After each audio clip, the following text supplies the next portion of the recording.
अन्यक्षेत्रे कृतंभावे पुण्यक्षेत्रे विनश्यति पुण्यक्षेत्रे कृतंभावे वाराणसी विनश्यति वाराणसी कृतंभावे कुंभकोणे विनश्यति कुंभकोणे कृतंभावे कुंभकोणे विनश्यतिன்னு அப்போ அந்த காலத்தில் ஒரு ஸ்லோகம் சொல்லியிருக்கா.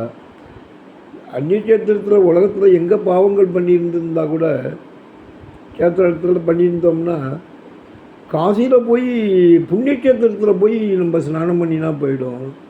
அப்படி புண்ணியக்ஷேத்திரத்தில் இருக்கிறவாள் தான் அங்கே பாவம் ஏதாவது பண்ணியிருந்தான்னா வாரணாசி காசியில் போய் ஸ்நானம் பண்ணி இந்த கங்கையில் பண்ணினா அது இந்த பாவங்கள்லாம் போயிடுங்கிறா.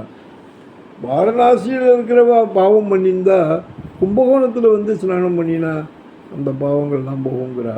கும்பகோணத்திலே இருந்து பாவம் பண்ணியிருந்தான்னா அவள் கும்பகோணத்திலே ஸ்நானம் பண்ணினா அந்த பாவங்கள்லாம் போகும்னு இந்த மகாமக குளத்து ஸ்நானத்தையே கும்பகோணத்தை பற்றியும் சொல்லியிருக்கா.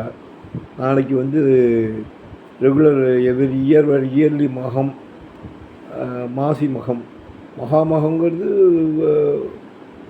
10-12 வருஷத்துக்கு ஒரு முறை தான் வரும். இது நாளைக்கு மகம் ரெகுலர் மகம். அதனால் கும்பகோணத்தையும் கும்பகோணத்தை சுற்றி இருக்கிறவங்களும் அவசியம் மகாமக குளத்தில் வந்து ஸ்நானம் பண்ணி அபிமுகேஸ்வரர் சப்தமாதர் கோயில் எல்லாரையும் தரிசனம் அப்படியே பண்ணிட்டு ஸ்நானத்தை பண்ணி எல்லாரும் புண்ணியத்தை அடையணும்னு பிரார்த்திச்சுக்கிறேன். ராமசாமி ஃப்ரம் கும்பகோணம். தேங்க்யூ. அனைவருக்கும் மாசி மக நல்வாழ்த்துக்கள். தேங்க்யூ.